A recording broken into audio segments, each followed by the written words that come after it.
Hey guys, welcome to another episode of All Bass Creations, Ambient Mornings. So, if you haven't already, hit that like button for me. I definitely appreciate you hanging out with me this morning. And so, basically, all I'm doing is kind of just playing a few loops at the moment. But if you have any questions about um, any effects you may see on the old pedal board here, you can feel free to ask questions. Feel free to hit the reactions and all that good stuff for me.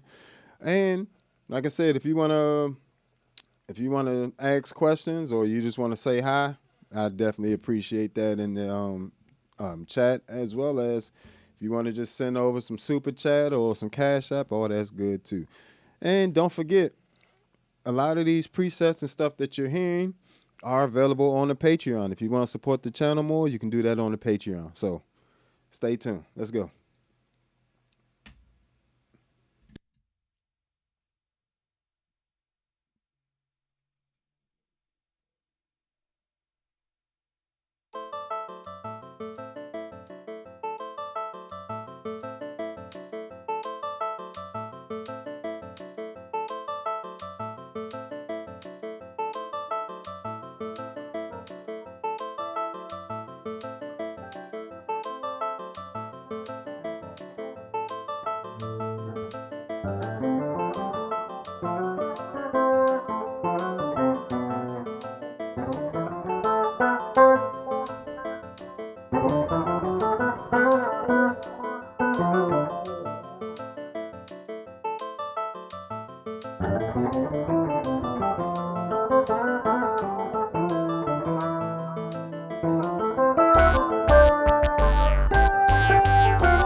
Yo, what's going on, folks? I missed quite a bit here playing. I appreciate y'all chiming in. What's going on?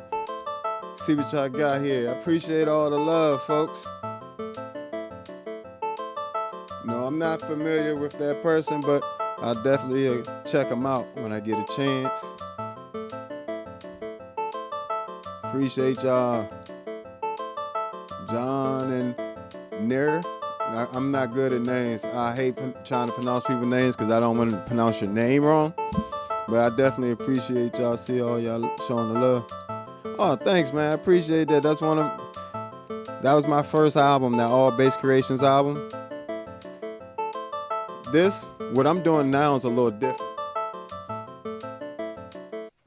So, this is what you're just listening to. Actually, I think the majority of that, especially that ARP sound, all that was, let's switch over to the pedal board view so you guys get a view of that.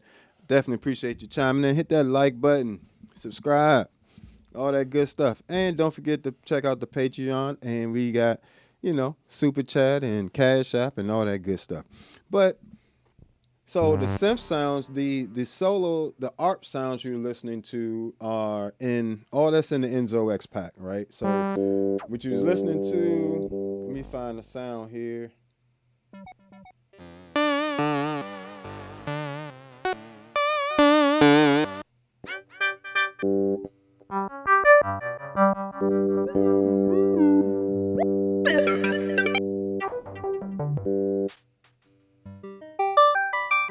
Yeah, it was this one.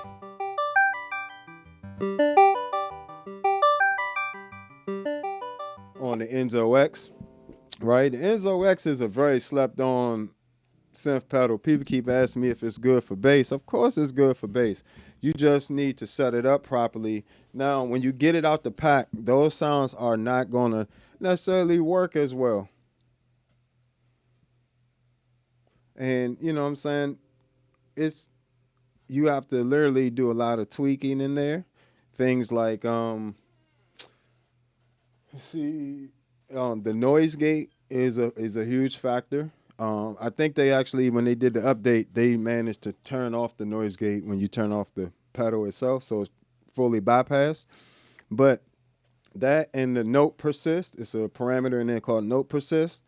I typically keep that like under 1 second. You know what I'm saying? And that pretty much is like determining the length of uh, how fast you want it to track your notes. You know, so I usually keep mine like 0.3 seconds, somewhere around there, zero point 0.4. And longer stuff, I do like 0.8 second or something like that. But then from there, your ASDR is going to be important. So try not to kick this camera too many times. But you can just get so many sounds by just getting a Enzo X. You get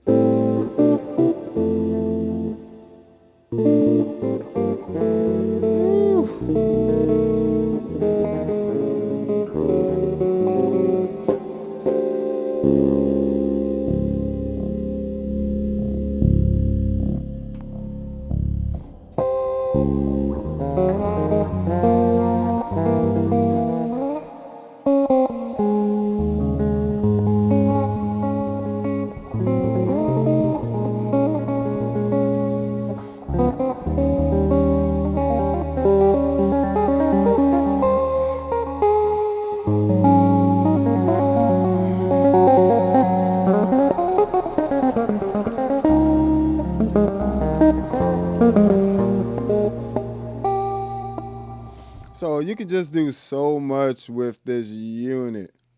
You know what I'm saying? So, and the Enzo X is also like a multi-effects unit. Oh, let me see what we got here. So I'm not necessarily doing covers right now, but you know, maybe I'll try to get that together for you. Maybe I'll figure out a tapping version of the Mario Brothers theme at some point. But okay, cool. Appreciate it. Feel free to chime in, folks, and let me know where I can help you out. If something I'm saying is a little confusing, or you need, you know, because as much as I love you guys to watch me play, and of course I'm gonna be throwing shows on this platform and on Patreon where I actually do bring in a band and everything. So, you know, kind of similar to the last few live streams I've been doing. I'll be live streaming with a band tomorrow between about 1 o'clock, somewhere around, right about 1 o'clock. But that'll be on a gig.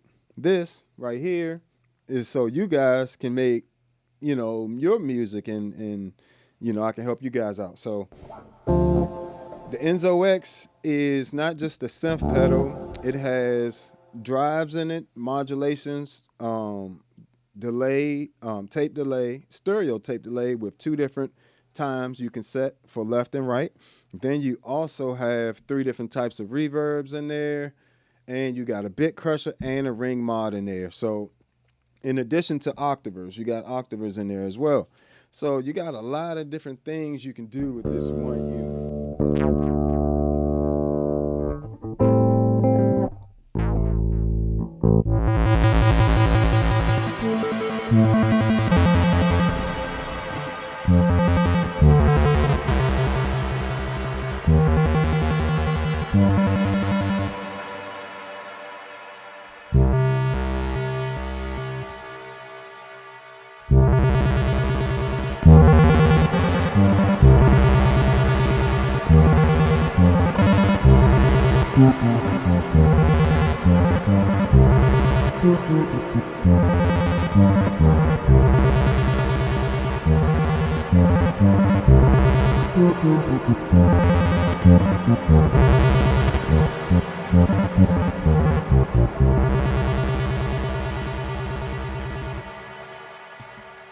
So Yeah, you can just get some ridiculous sounds out of this thing. Oh my goodness.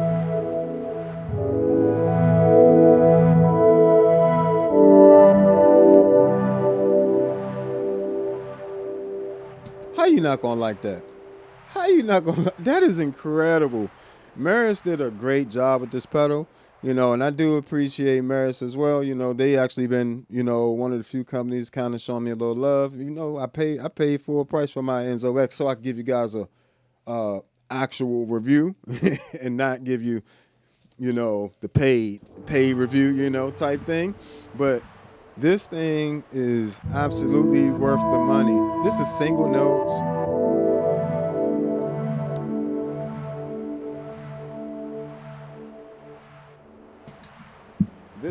This is actually pretty much my bass in just the Enzo X. I do have the Source Audio Atlas compressor on, and I have that set to an 1176 limiter at a 10-to-1 ratio, long attack, short release, and running that parallel, half dry, half. What just happened? Half dry, half wet, and then I have that complete signal running into an LA2A compressor, but with a 1-to-1 ratio, meaning no compression, and I just have it that running through there all 100% wet just for the saturation. So yeah, and I am going to do another complete run through of the pedal board. Um, just a but I will trust and believe because this changes all the time. But I'll make sure before I change anything else, I'll give you a rundown because this board runs into this board, and I'll tell you why later.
And just so you guys know, all these sounds that you're hearing on the Enzo X so far, all that stuff is available on that Enzo X pack on the Patreon. That's the great thing about the digital pedals, right?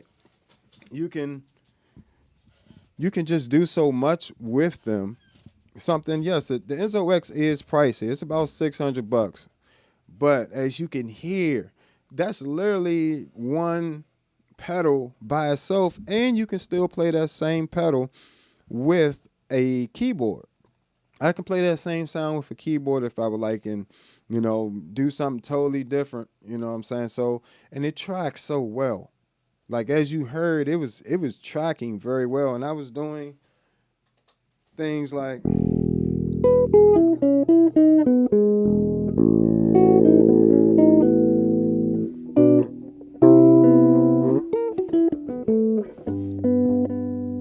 I was doing stuff like that, and just letting the effect, because of the type of effect, I didn't even have to connect it like that. I just, and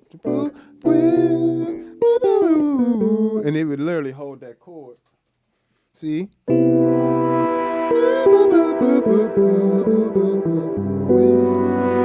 That's what I'm saying. That's just fire. That is fire right there. You mean to tell me that's not a good anything? What? The thing makes a whole song by itself. It's literally can be the difference between your track getting that next feel and not. Now let me see what we got here in the comment section in the chat. Well, I got into jazz fusion because, well, I grew up in church, and church is a lot of different styles of music. So I wanted, when I got towards college, I went to Bowie State first, and then I transferred to Berklee College of Music. But when I first went to college, I got into jazz, and then, I wanted to, as I started getting into jazz, I wanted to learn all the different styles authentically, because it's one thing to play like not watered down, but it's one thing to play something and where it's not in its purest form, but it's a different thing if you want to sing or feel authentic in an art form or in a genre. So, if you want to feel authentic in a genre, you got to go really learn the genre, some of the traditional type things and just how that genre typically would work, in terms of rhythms and chord changes and everything else. And, that gets you towards that feel. And then from there, you go from there. But, all right. So hit that like button if you haven't already. I definitely appreciate all y'all chiming in and just hanging out with me. So, all right.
Hey guys.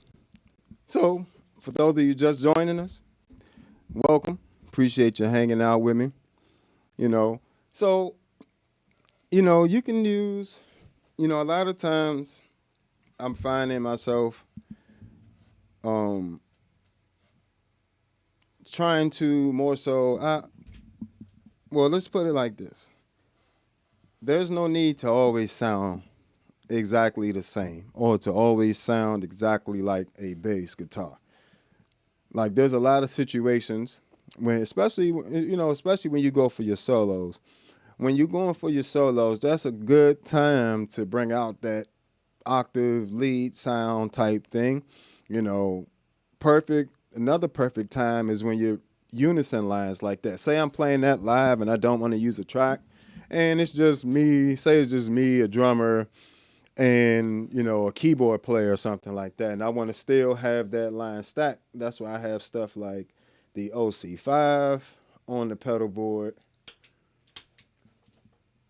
because now let me see. Ink.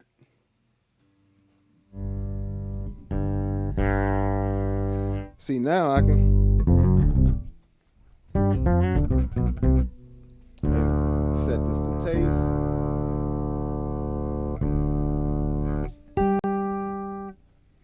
So now you got like that octave type sound.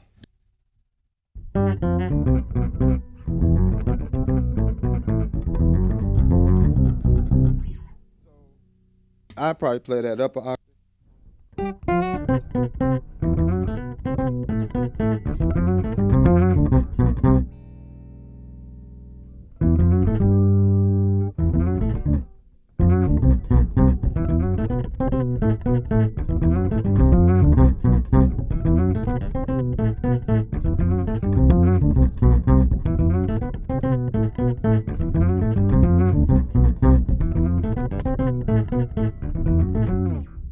So like those unison line type things, it works great for especially having something like a ToneX one where you can have different preamps and stuff. You can run that through different preamps. See what we got here. Let's get a bit more volume. Oh, and set this up right here.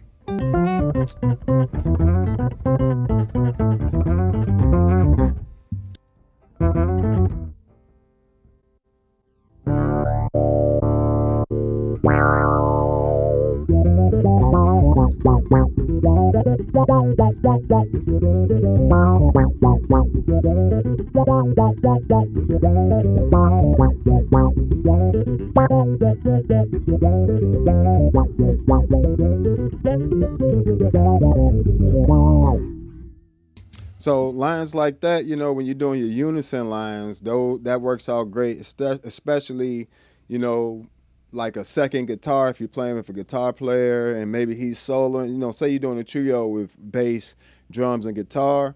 A pedal like the OC5 can come in handy like that when the guitarist might be soloing, but you want to go back to the unison line and the guitarist is soloing. So now there's nobody to play the unison line with you. Except there is. Now there's three people. And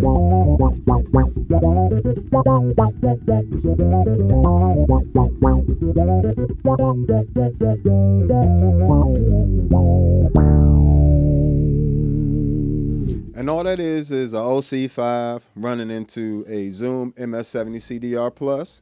And I love the low pass filter on there. It also has an amazing bit crusher. The low pass filter is actually very Moogish. Sounds very much like a Moog filter.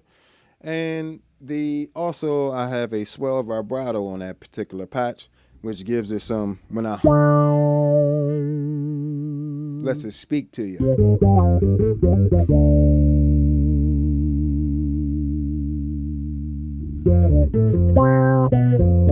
And the envelope filter also adds like a wah-wah type guitar at the top of it, while adding a synth like bottom, because you still hear that bit crusher in there.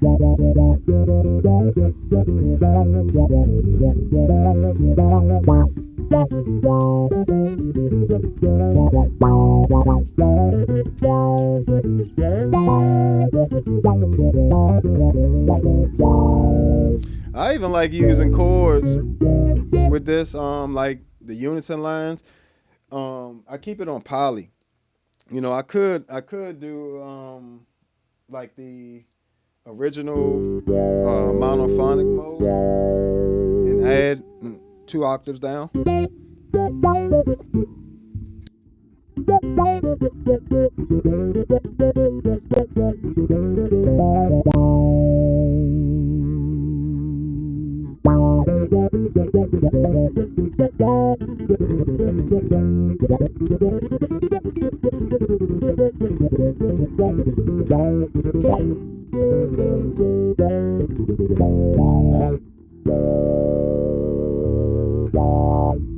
I just prefer the sound of the poly one. The poly sounds great to me.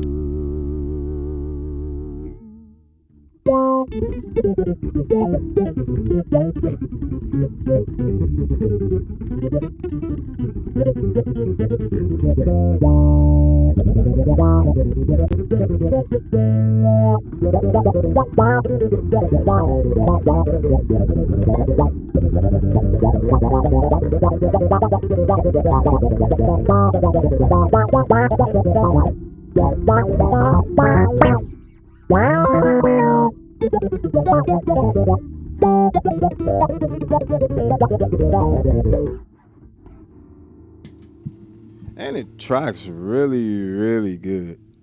It tracks really, really good. Like,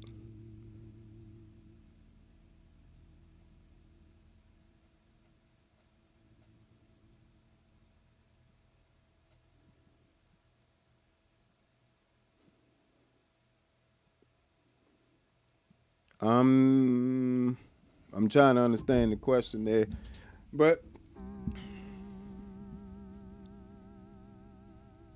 the fingerstyle technique of King of Harmony. I'm not sure who that is in particular.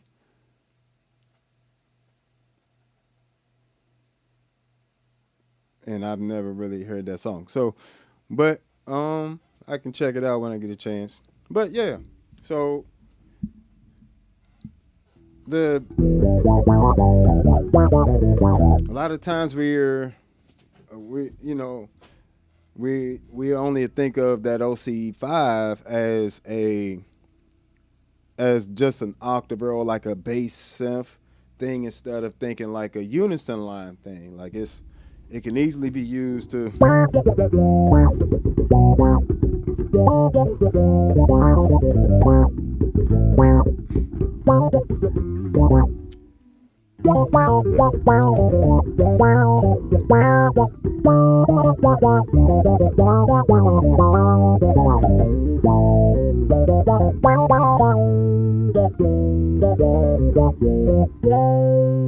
you can easily use it on a solo, or you can, as a like a unison line solo, like almost like you got three people playing the same solo. You can use it, to cover for the guitarist while he's doing his thing. The OC5 is a very useful pedal. Not to mention, it's the only octaver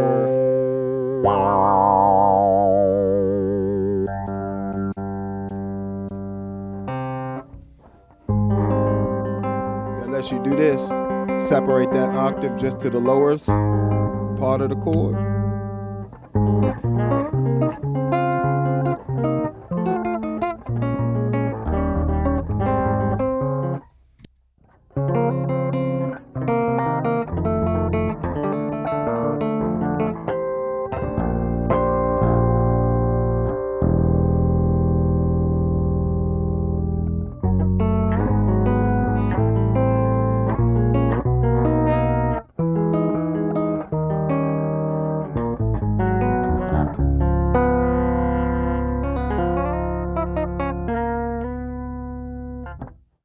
So you can do a lot with that OC5. I mean, you probably could find them used for about $100, and it's a good $100, to spend.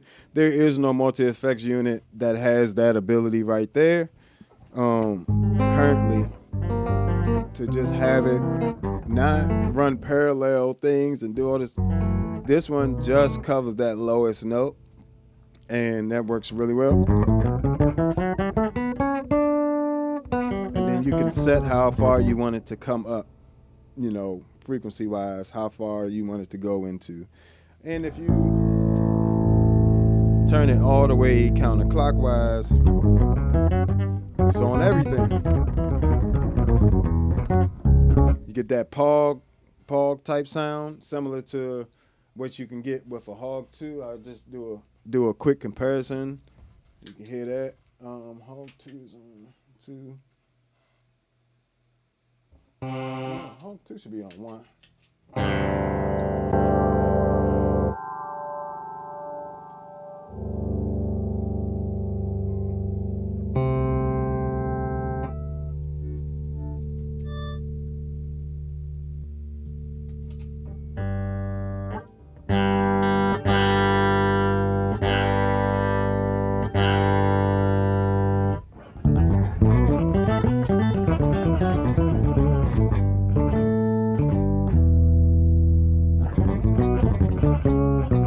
I play that Hog 2 all the time, bro.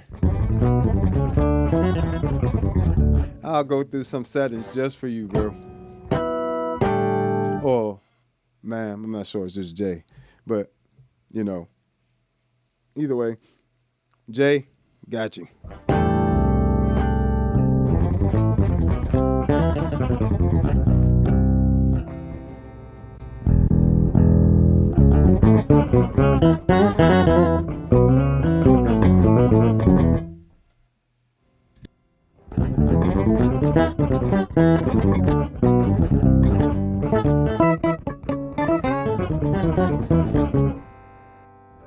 I love the spectral gate setting on there, and that actually gives you that nice like rounder, more focused octave type sound.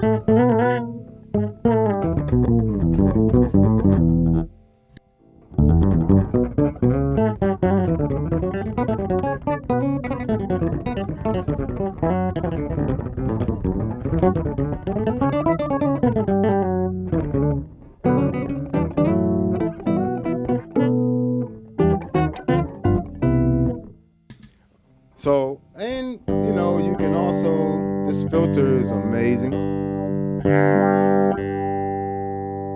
Let's see what settings I got on here.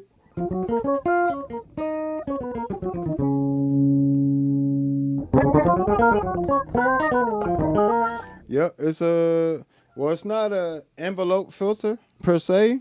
Well, it is. I mean, it's a filter.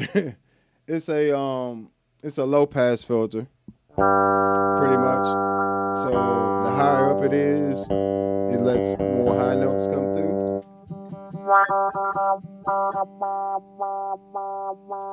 And it also has an actual wah in here as well. But you have to use the expression pedal. Let me see. Come on, stupid wires.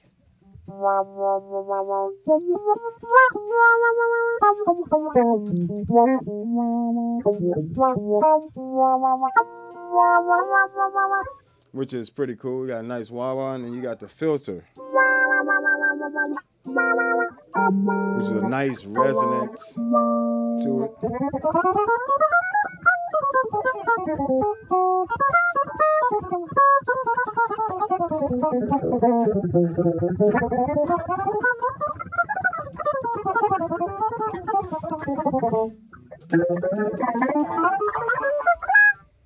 It tracks extremely well.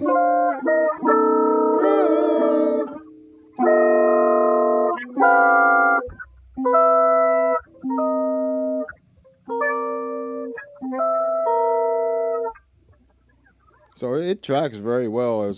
I love the Hog 2. Only reason I can't keep it on my pedal board, it just takes up so much space.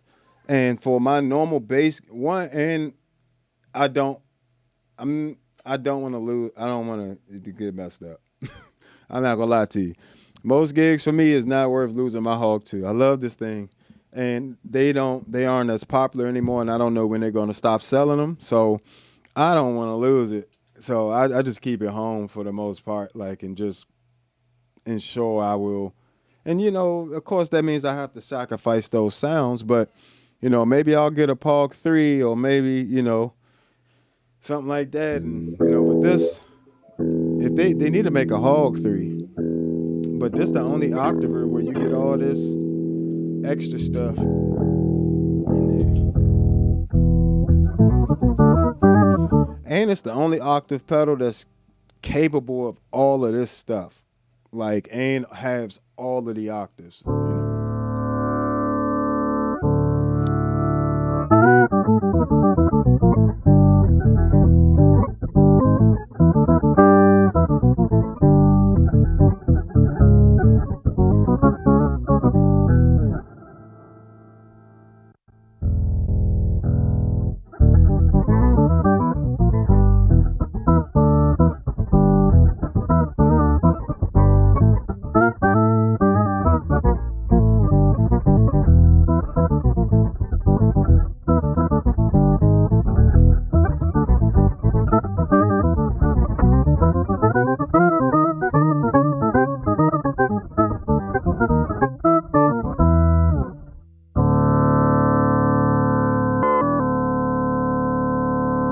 Yep, it freezes too.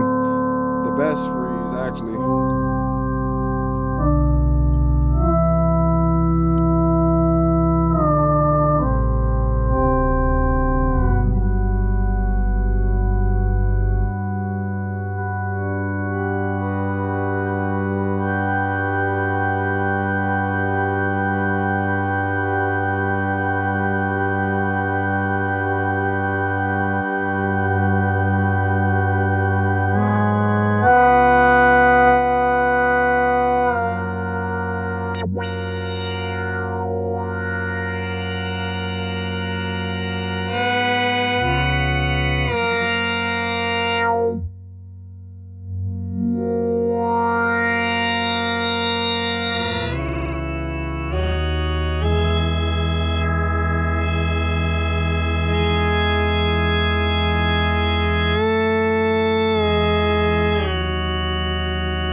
So yeah, Hog 2 definitely is a monster, especially when you add it with other pedals like the Mel 9, the Key 9, even this vocoder and the Ravish sitar. All these different pedals offer you something completely different. And when something's offering you something completely different than your normal bass sound, it makes you play different. It also inspires you because you got a different sonic texture. That's literally, that's literally the chords like a reharm I did to "Can't Help It" by Michael Jackson. Let me see.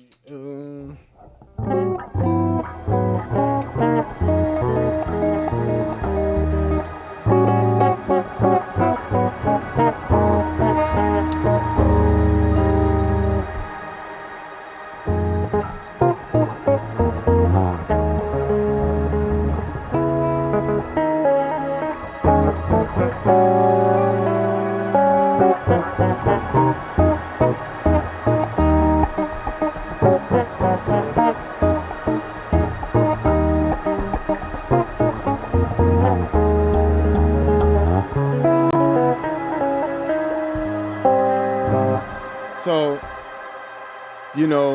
just played in more of a orchestral feel to it. Make sure y'all hit that like button while you're here. Hit that like button. You know what I'm saying? That like button. It helps me out a lot, and it don't cost you nothing. And subscribe if you like this type of, shenanigans and whatnot. You know what I'm saying? Creating sounds, you know, or you just want to be inspired, learn something. I'll also be coming out with some bass courses. Improvisation course is going to be my number one thing because I actually have an actual system for improvisation that I teach my students, and I have students that have made it, graduated and all that stuff from college, Juilliard, Berkeley, New School of Music, Townsend, Maryland University, all these different schools. So I'm going to create, well, I already have the course. I just need to finish filming it. And I also have a bass technique course where I go through all your different techniques.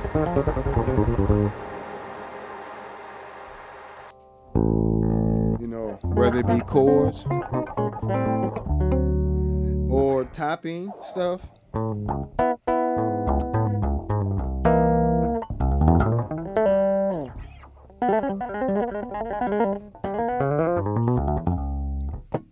Whatever you may need, or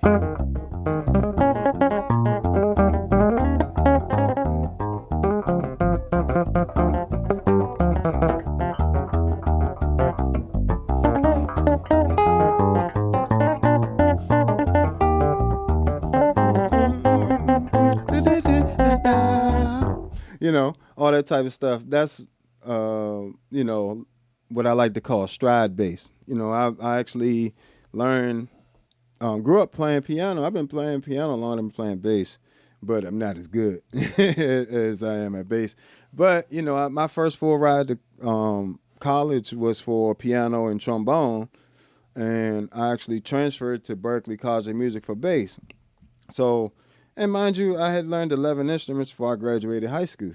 So, because of that, it allows me to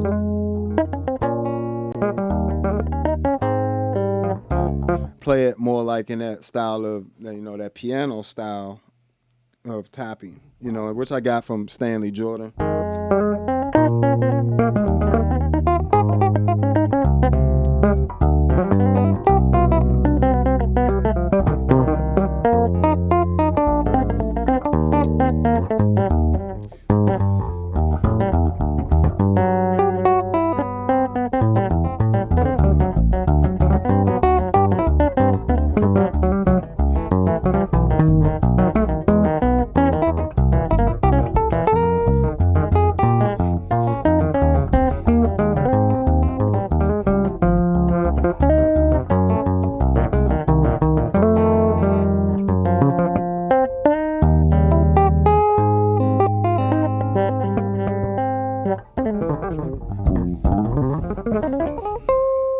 So, all the different forms of playing bass, of course, things like your harmonics,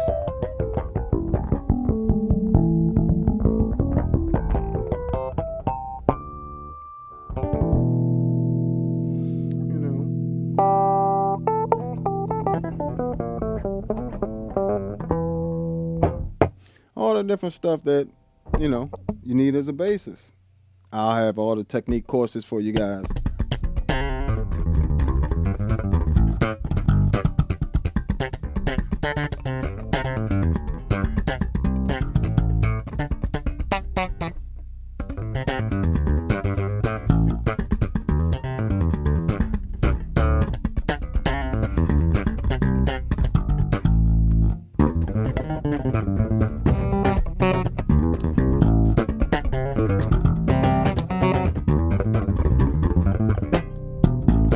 Then, you just start adding techniques together.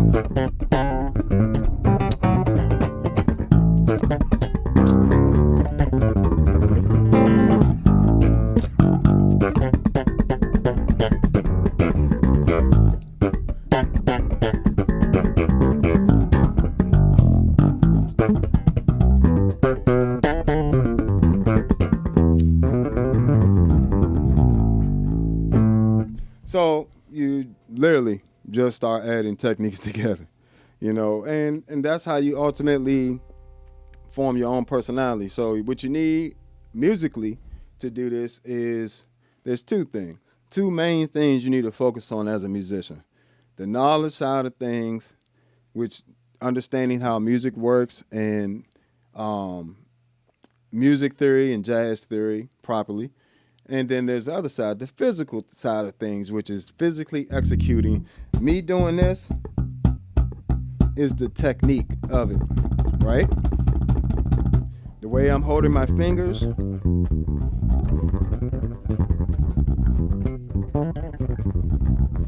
Even how I'm doing my finger style, I follow all the way through to the next string when I'm plucking. So each one of my plucks goes all the way to the next string.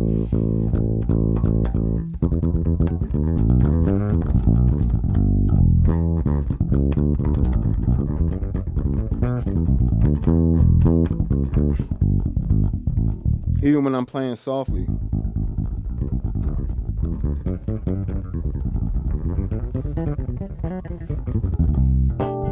So it's technique is doing something the same way every single time. Again, a technique is doing the same thing the same way every single time. So for instance, if I want to get a harmonic, that's the way I do that technique every single time, even when I'm doing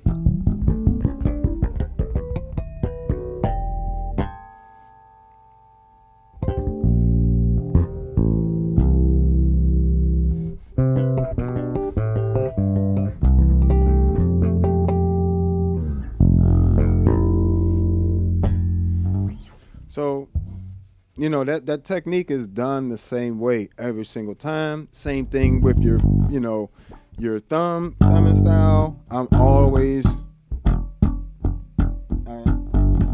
so I'm literally going all the way through to the next string and then up.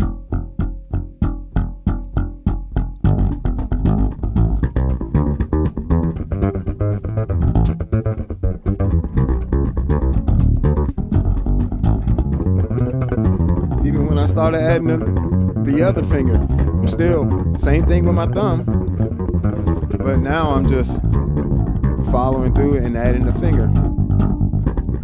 2 fingers.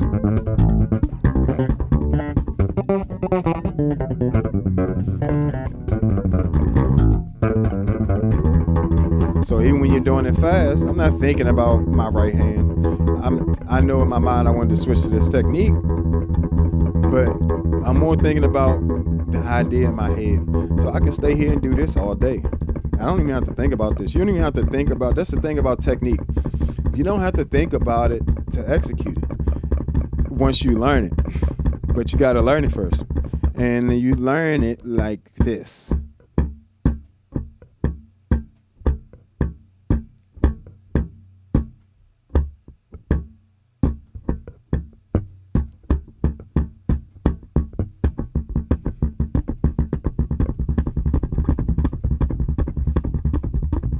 Pick a consistent tempo with a metronome.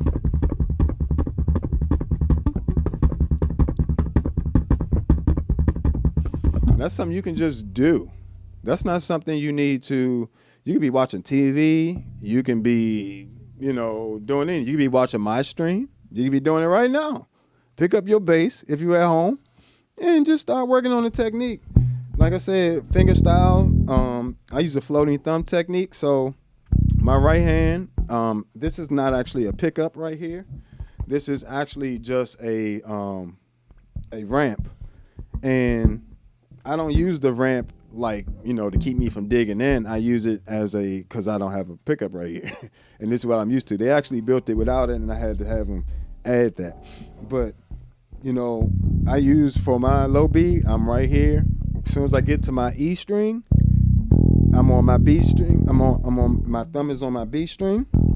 That mute that. See now, you don't have none of that.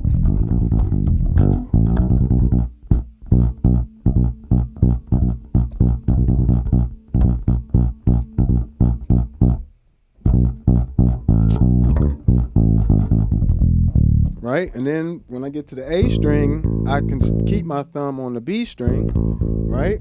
And then from here, I just move it.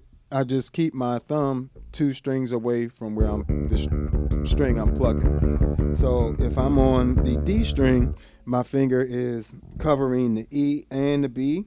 And because I'm following through with every finger stroke and going to the next string, I never have to worry about any strings ringing out. So even when I get up to that high C, I'm covering 4 strings with my thumb. All this is covered by my thumb. So 1, 2, 3, 4. And I'm plucking through to the next string.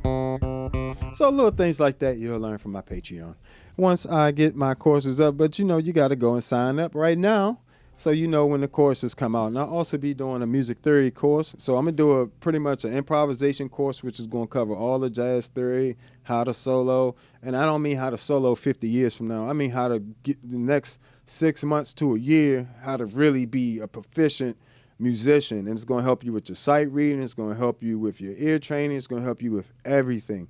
That one improvisation course.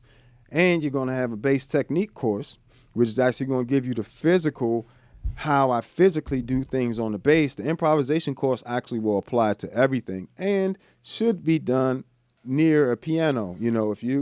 So you actually might learn a little piano from the course as well.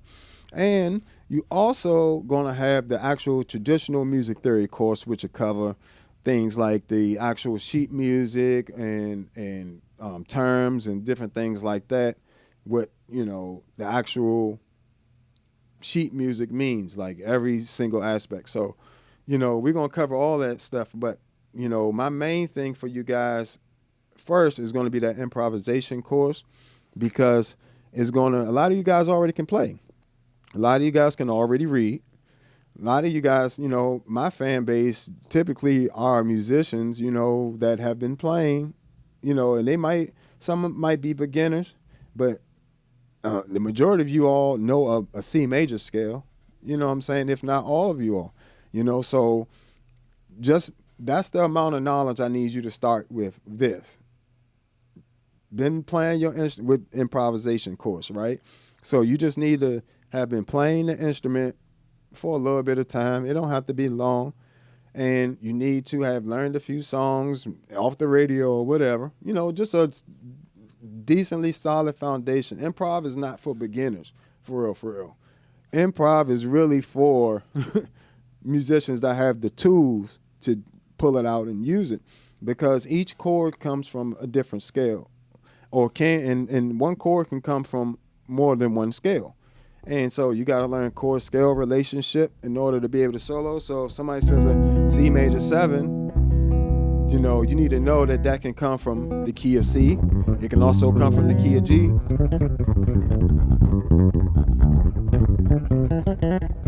And I don't really teach 2-5-1s and stuff like that. I mean, 2-5-1s is useful to know within the key, but you want to look at each individual chord, each chord as an individual chord, not as part of a grander scheme of things, and that way you can attack each chord in its own way. And now each chord can come from any key and can come from whatever scale that chord applies to, or is connected to. So the hardest part is knowing I can use this scale over that same thing, or I can use that scale over that, or I can use. Matter of fact, freeze it.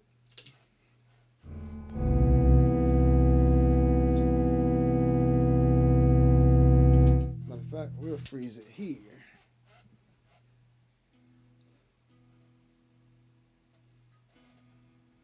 Oh.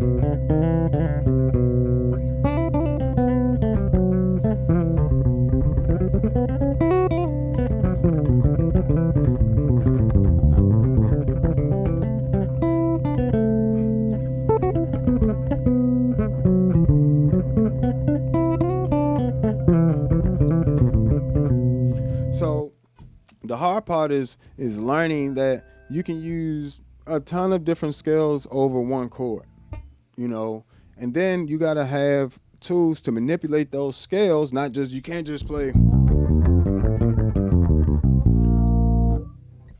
that's not going to cut it. So you need tools to be able to manipulate each scale, and then go from there. So what's going on, Laurie? I appreciate you stopping by. As usual, long time subscriber there. She been following me for years, and I definitely appreciate the love. I always appreciate when you guys follow me and the support you give me. But you definitely want to, I guess, learn things properly. You learn things, and then you physically learn, get your body able to execute them, and then you go from there. Like, I'm not thinking, I can literally sit around and do this because I can literally not think about it. Like, I'm thinking about it. Like, I know what scale I'm running. I'm running the C major scale. But I don't have to sit there and literally think about every single note or the technique of doing it, because by the time you got to do that, it's too late. The notes have gone past you.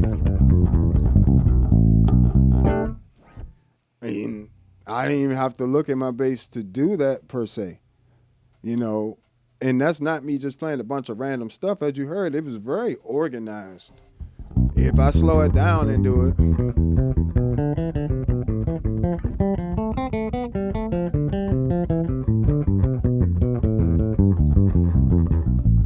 it's gonna be the same thing. It's just you thinking, a lot of times, the main thing I'm kind of thinking about is at the time, the motif I want to go with, and then how I want to turn that into a phrase. And all this will be covered in the course. I can't give y'all all that for free. I'm giving y'all game right now. I'm giving y'all tons of free game right now. I can't give you everything. But I'm trying to explain it where it actually helps you, without hurting me. But, I would say you got to have the tools is the best thing. And the course will give you the tools. So the best advice I can always give you for free is to practice slowly, practice often. If you're going to school, if you're in high school or something like that, you hit that joint before school, get an hour before school. Make sure you're in an activity at school that has you playing. Join the jazz band at school if you can. If that's not possible, join the band, learn another instrument. That's always helpful. Learning multiple instruments helps, and doesn't doesn't mean you're not going to be a great bassist. It just means you're expanding your knowledge. Your knowledge is not set to the instrument. Knowledge is set to um, more so music as a whole. You want to understand music as a whole, not just from a bass line perspective. That's where a lot of bass players, to be honest, that's why a lot of people don't like to hear bass solos, especially other musicians. That's why they always skip us. If you're not going to come in and really play something that's talking and saying something, not just a bunch of notes, but just talking and saying, they're going to skip you. I don't get skipped. I ain't going to lie to you. I don't get skipped.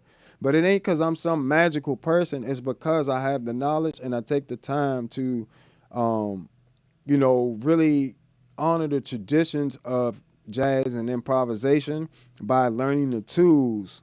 And I don't mean learning transcriptions. I'm not big into transcriptions and things like that myself. I've only learned 2 transcriptions my entire life, and one of them is a Charlie Parker solo, and the other one is a Jocko solo. And then past that, I haven't. Everything else has just been from listening to records and actually having a system to process the improvisation through. You see what I'm saying? So I know anytime, in order to expand your improvisation, you need to learn more scales. And then you need to learn how those scales relate to the chords. And then you need to work on being able to execute going between different scales as, a song would, if you're playing all the things you are,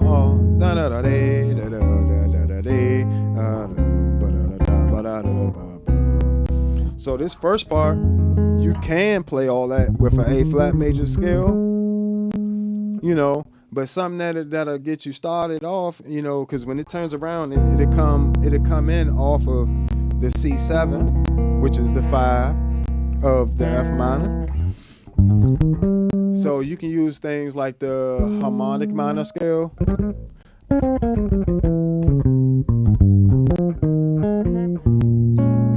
So it'll be like, then you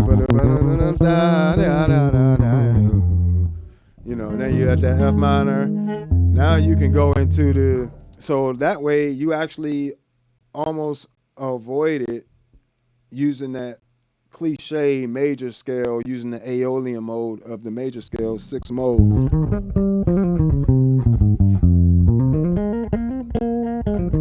Or you can come in from a whole tone scale. Right? So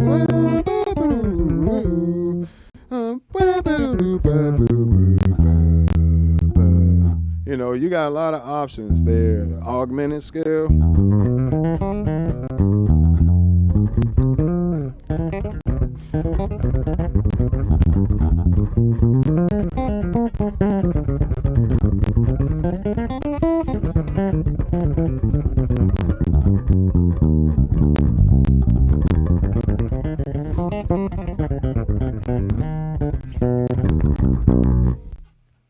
And so as you're playing through the form, you're just switching scales as the chords are changing. So and you keep in mind that you gotta really keep in mind the chord structure more than anything, but always understand that it's moving forwards, like in the music. Even if somebody was to write a song forwards and then flip it and then write it completely backwards, the next form, something like that, you would still be able to play it forwards and backwards, like, because you're not depending on the chord structure moving in a particular way. That's why I tell people, you don't need to learn no bunch of 2/5 lines. Like that ain't really gonna help you. And I'm just gonna be honest, a lot of people are selling y'all some BS with them courses. And it's meant to keep you. You gotta understand, when things are a business for a lot of folks, they want to keep you on the treadmill. You getting off the treadmill don't make them no money. So you actually learning and becoming, not needing their course or not needing whatever, is, you can't do that because they don't make money. You see? So you always want to keep in mind, like when you're learning from folks, like who's actually getting you direct results. Like if you got a personal trainer and you're not getting any results, you got to look at two things: yourself and the personal trainer. So anytime you're taking a course, you want to look at yourself, make sure you're giving your best effort, and then look at what is the course teaching me. Is this things that are free online that they're charging me for? The stuff I'm going to teach you ain't online. The music theory stuff, yeah, that'll be online. But the way I do my particular techniques, how I execute things, that's all personal to me because bass guitar isn't old enough where we all just have a standard way of doing the technique, you know. But, and the improvisation course is definitely unique to me because it's a system that I came up with when I was at Berkeley and I was trying to get better at improvisation. So make sure you check all that stuff out. I appreciate y'all hanging out with me. Go to the Patreon, sign up. If you want to support the channel, it's $1 or $5 a month right now. I'm always going to keep those tiers, but I'm going to add some new tiers where at the $50 point, it'll include lessons, and we'll have some other tiers, and one of the tiers will also include a one-on-one with me once a month through video call. So it's going to allow you to actually have a course and then have access to the creator of the course, the actual teacher, once a month to go over things that you may be struggling with within the course. And it's pretty much a once a month private lesson. So with me personally, so at that tier, it's going to include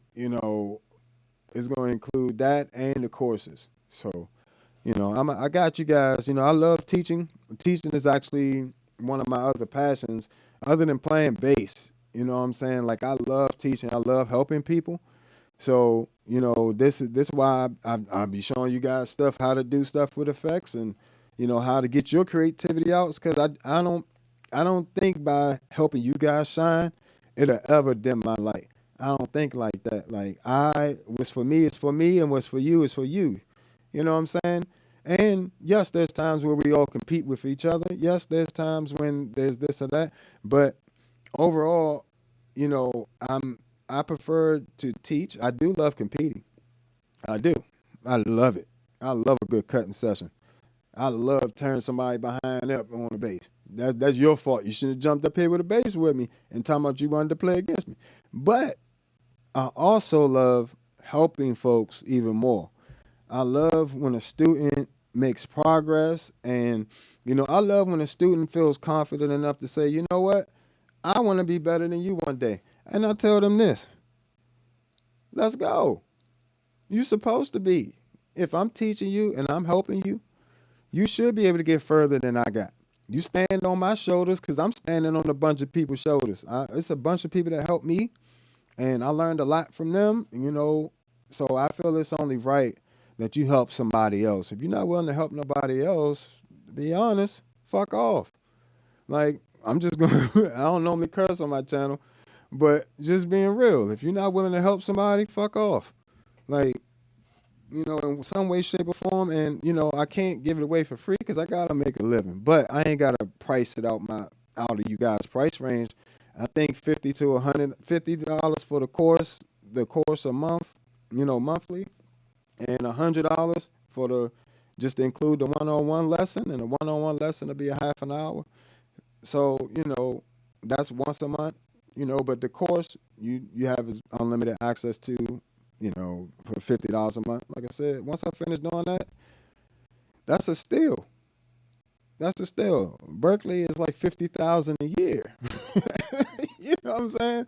So for a couple $100 a year, you can have a great education and never have gone to Berkeley. But I would suggest if you have a chance to go to a school like Berkeley, it's an awesome experience. You'll meet some new people, networking and all that stuff. Appreciate all y'all subscribing, man, and hit that like button if you haven't. But I appreciate you guys hitting that subscribe button for me.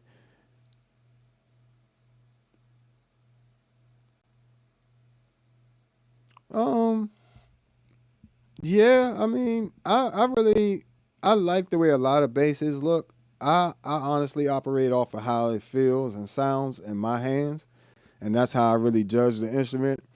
You know, because a lot of people get used to things, and I'm used to really light. Like this bass is super light, and it's a six string. It's super balanced. Like I can literally trying to think how I can demonstrate this. Oh, like this. Look, my bass just sits like this. I don't have to do it. Even if I move, it just comes back.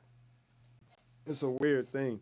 It's the angle of the neck. So, but Thunderbird basses do, I've heard them sound great on records and in person and everything else. So it just depends on what you like as a bassist and how you feel when you play it.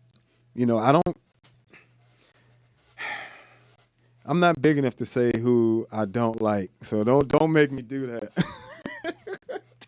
I ain't got there yet. Don't put me out the game before I get started, man. I can't say who I don't like and what I do like in terms of that because I may have to work with these people in the future, the very near future. So you know, I don't want to. I haven't tried every single bass in the world, but I will tell you, you want to go with a light bass. Light basses to me sound better, and the look of it is all personal. Some people love the way my bass looks. Some people think it's ugly. I love it personally. This is my baby right here, you know. But it just depends on what you need, like your finger size. Like I don't like wide fingers. I don't like wide string spacing, and I don't like I don't like a heavy bass. I don't like none of the vintage basses, to be honest. They all heavy.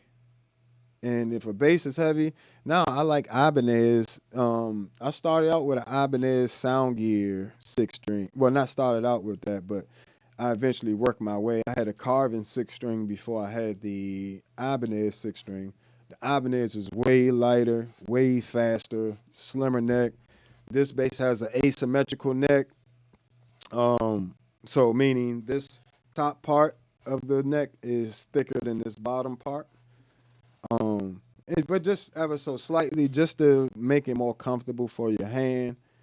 And the string spacing is really good. Like it almost is in the space of a five string for real. For real, a lot of five strings are in this amount of space. So for me, it just depends on what you like and what is comfortable. And um, in terms of sound, a lot of that depends on the wood and all this other stuff, and more importantly, the electronics. So pick some I like other than I in my bass. I have an EMG DC 45 pickup with a Aguilar OP3 3 band with the mid switch. I could pull out my mids and switch from lower to high mids, and then the volume. So just 3 band EQ, no more than 3 band EQ at a time, and volume. Real simple. That's all I wanted. I don't want all them switches and all that other crap. Very simple because then I can do things like go for my slap sound.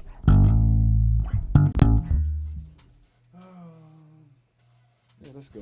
Let's go with. Let's go with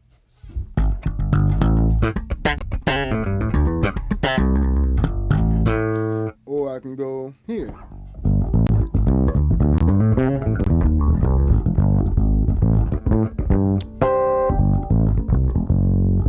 And back really fast. Because all I have to do is push in my mid switch and turn it, and either for slap, I usually, when I have fresh strings, I don't have to boost the highs at all. My lows stay the same, just slightly above the flat part. I'm just barely boosting anything. If I'm boosting the highs, it's just a little bit, and I just let the mid knob is the most important one for me because it's the difference between this and this, or this. and this.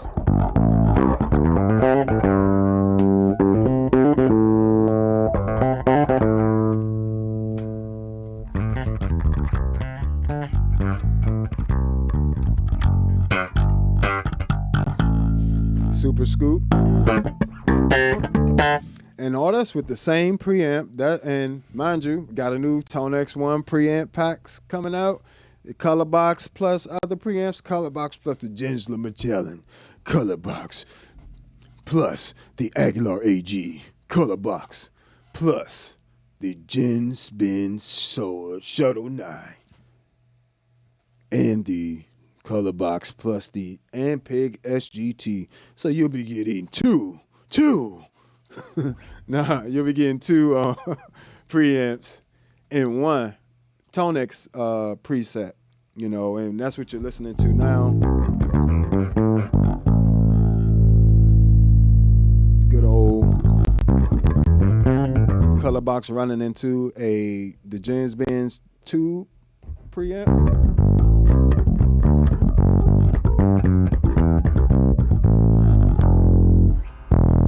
Dirty too.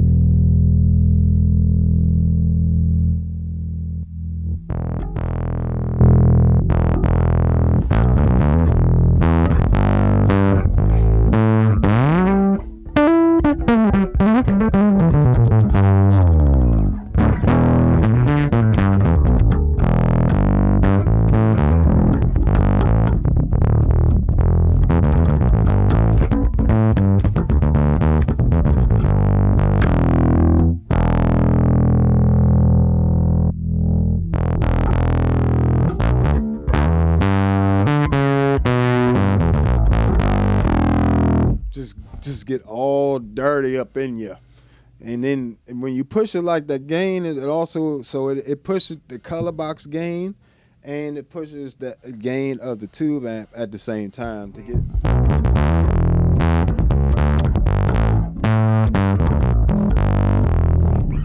that nice.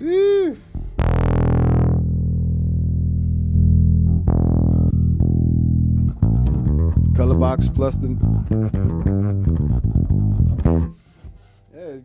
get you a ToneX 1 if you ain't got one. Get you a ToneX 1 if you ain't got one. It also comes with 4 pieces of software. The actual modeling software where you can, duplicate your preamp, your personal preamp settings. And then you got the ToneX app, which is more for doing presets and used as a plugin for your DAW. And then you also have the Amplitude application, which is amazing for recording applications and stuff too. So, which I've covered all that stuff, but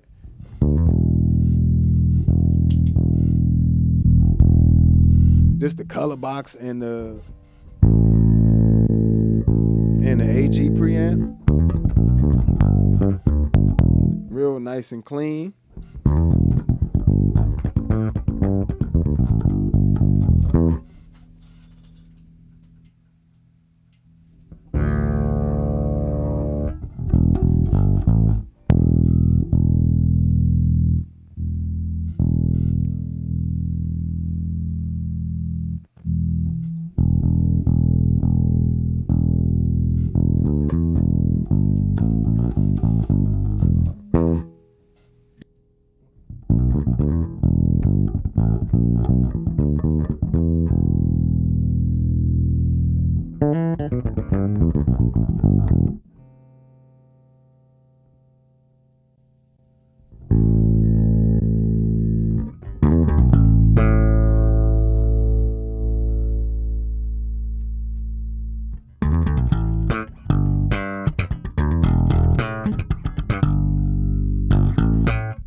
That's the AG with the bright and deep on.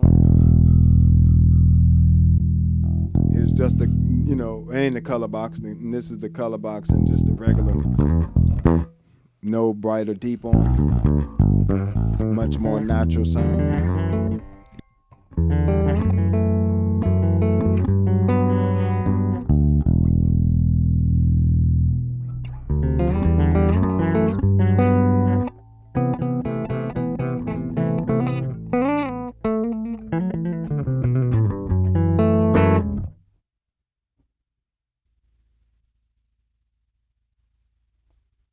This is the color box and the Ampeg SGT with just the preamp.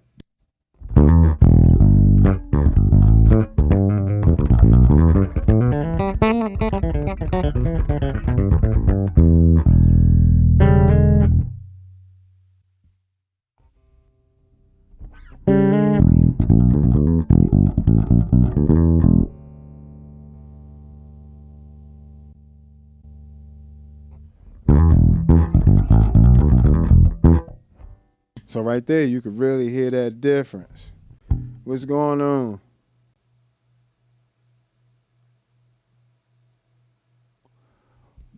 Well, Juan, you're going to have to go back in the live stream for that answer. If you go back into the live stream and watch the rest, what we did for the last, I think that had to be around, I started around a half an hour to 45 minutes into the live. I actually went over that exact question. When's a good time to use an octaver and some different times to use it?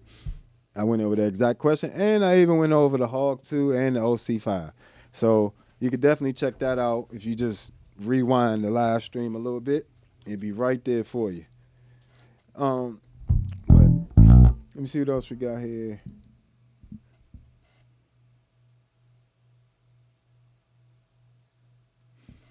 Well, Laurie, if you're still watching, hopefully, in terms of a fretless bass, I mean, whatever's most comfortable for you, you got to go try it. I would not recommend just getting a bass because somebody said, because I told you to. Even me, I would always say everybody's different, and you have to put your hands and your ears on that bass because it don't just need to feel good; it need to sound good and resonate with you. As soon as I played this bass, I knew this was my bass. And mind you, I had this custom built for me, and I was really worried the whole time because I never had played the bass. I had played their basses at NAMM, but I never had played their version of this 6-string. I played this version of a 4-string, and so I had them make me this custom bass with the purple heartwood and the alder body with the maple neck, and it's a really light combination. Really great neck. They actually did this neck like 4 or 5 times. They like redid it a bunch of times because it was too big. I refuse to use a neck that's like holding a tree. I'm not trying to hold a tree while I'm playing my bass. I want something that's quick and efficient. I want something that's literally this size. Like this is my natural. If you put your hand on your kneecap with your knuckles, like your palm like closer to the edge of your knee, and then lift it up, that's pretty much your natural hand shape. This is pretty much my natural hand shape if I don't move anything. So that's the amount of space I want my neck to be personally. I want it to be this. And that's what this bass is. That's why I feel so comfortable, because I don't have to strain, because that exact measurement right here it fits this neck. Even the curvature of the neck fits this part of my thumb when I'm playing, and the bass is set properly. Well, it doesn't really fit, but it's like, because it's asymmetrical, it's like it does like a slope type thing. So it's like this type of shape. Like kind of like if this the front of the neck, right? This the front of the neck. It's the back of the neck. It's kind of like this, like, if that makes sense. But it's not sharp right here or nothing. It's just a little bit tapered in. So any bass you play, you got to go and you got to figure out if you like um, high or low action on your bass. I love low action, so this bass has very low action.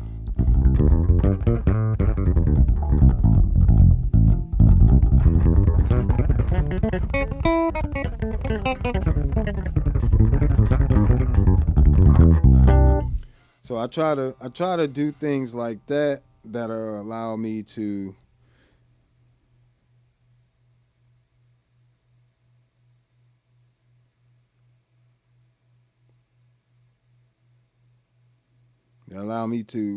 you know, play longer hours. The bass is light. It's not killing my thigh. It doesn't kill my back when I play live. It sits on my thigh balanced. I don't have any neck dive. That's another thing you want to look for in a good bass. You don't want a whole bunch of neck dive where the bass just keeps going down this way, and because that creates like tension on your hand. You have to now hold the neck up versus or hold it up with this forearm trying to rest it on there or something versus right now like I said, I can just not touch my bass and it stays in playing position, and that's super important to me. It may not be important to everybody, but when you play for a really long time, little things like that become important. As long and the curvature right here on the back.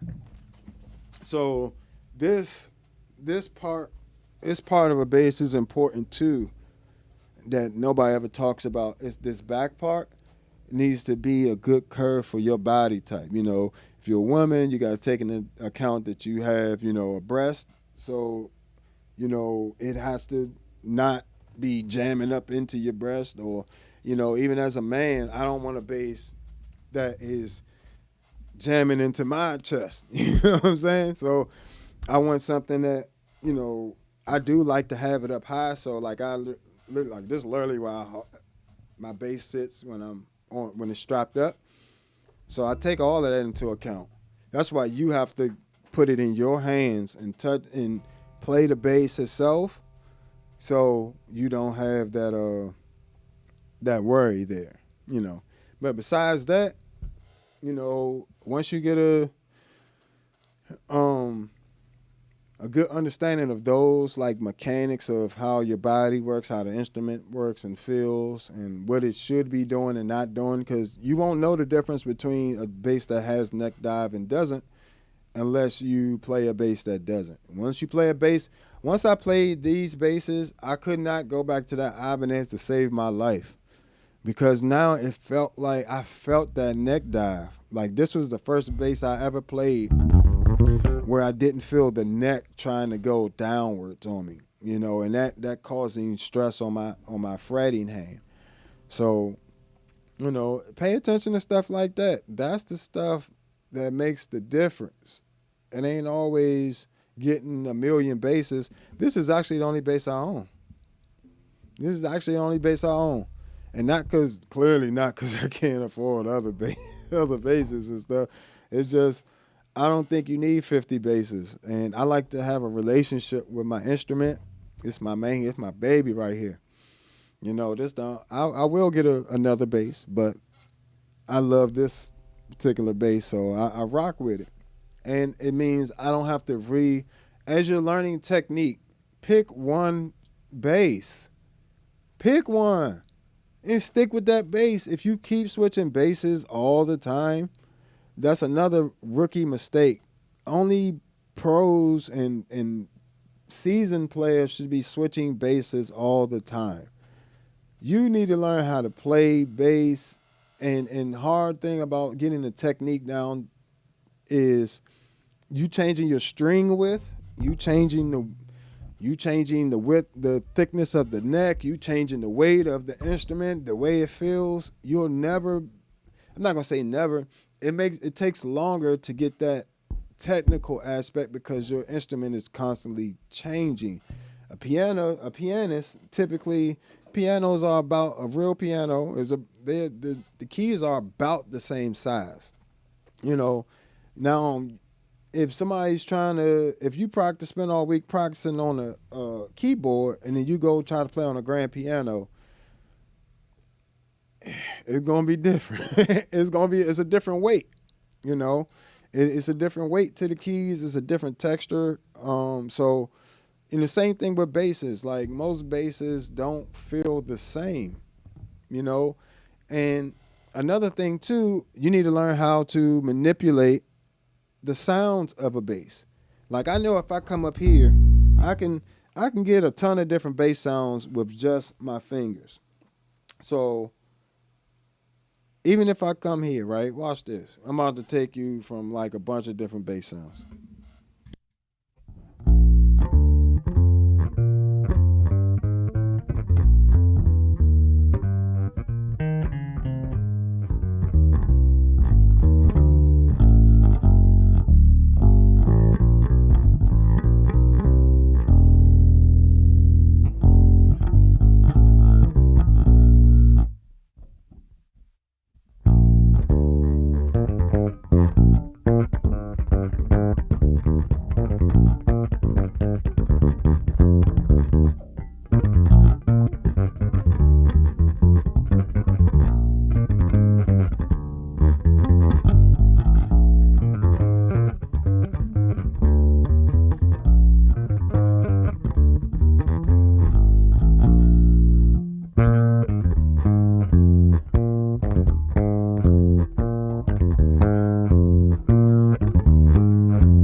So just by simply changing where your picking hand is, you can change the sound of your bass even more.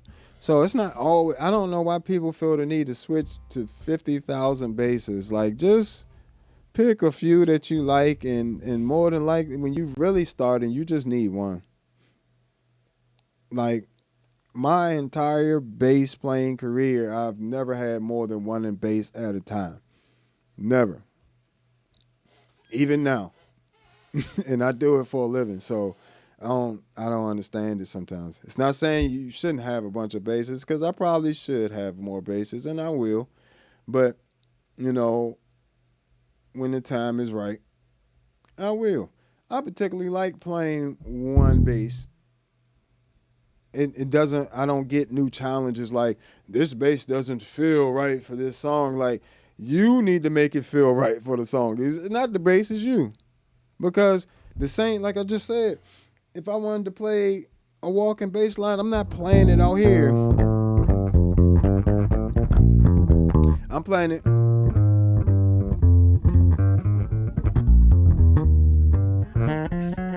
Then from there, you just EQ.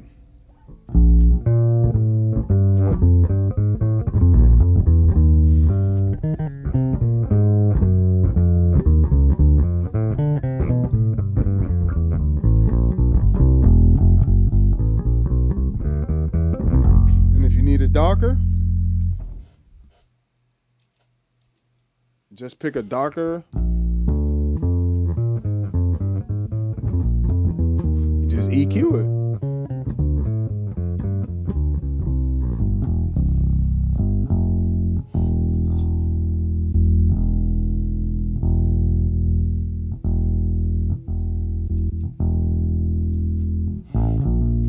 So, if I want to play more Jocko territory, I'm going to play up here.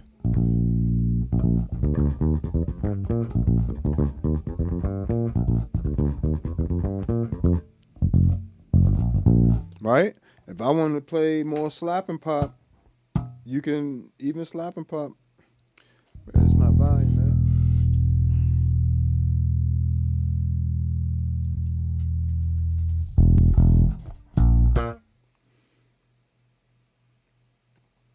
You can choose to slap right here, right? Or you can choose to slap right here.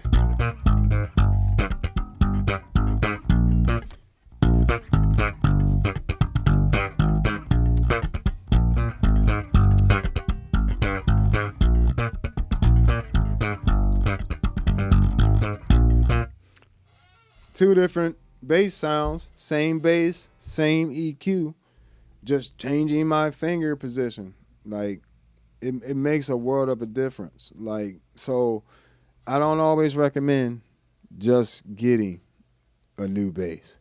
Sometimes it's trying some new techniques, you know, repositioning your hands for different songs and EQing your bass slightly different to help you accomplish that sound that you're looking for. And then from there, you just rock and roll, babe. You know what I'm saying? And that's without all the fancy gear and all this pedals and all this stuff. That's just how to be learning the instrument itself. And which I like I said, it's hard to do switching instruments all the time. Like most, I watch a lot of violin players and stuff like that, and they don't be switching instruments like that. You know, it is really only out of necessity because we have the money and the means of production today that you can have all these basses. Back in the day, you had to have, most musicians had one instrument.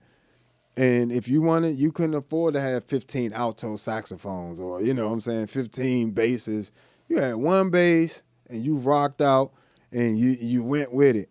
You know what I'm saying? And I think that is ultimately having some form of a restriction breeds creativity. If that makes sense. Like, because I only have this one instrument, I am now forced to make this instrument sound the way I want it to sound. I already got an instrument that felt good to me, that doesn't fight me. You don't want an instrument that fights you at all, but you want something that'll help you get those little nuances out. Like you can hear all the details in the sound and all that good stuff. But past that, just check what you're doing, I would say. But all right, guys, I was supposed to get out of here a long time ago. But I definitely appreciate you guys hanging with me. It's been a pleasure. If you just joining us, make sure you go back and check out the rest of the stream. I went over a lot of helpful tips on effects pedals, octavers, ambient sounds, the Enzo X, as well as, we had talked a little bit just now about basses and different things that'll help you. So make sure you hit that like button. Make sure you subscribe. You know what I'm saying? And make sure if you feel like this was helpful to you, hit that Cash App, Super Chat, Cash App preferred. And if you would like to support the channel monthly, you can do that at the Patreon at $1 to $5 a month. And if you just want to sign up for free over there to keep up with us, and when I come out with you're interested in the improvisation course or the bass technique course, you can sign up there. But I appreciate you guys hanging out with me. This has been another episode of All Bass Creations, Ambient Mornings, and I will probably be back later on, so stay tuned and make sure you lock in. All right, guys, you have a great day, and check me out on all social media at the Bassnegus, Negus, and again at the Bassnegus, Negus, and check out all my music, allbasscreations.bandcamp. All right, guys. Catch you later. Peace.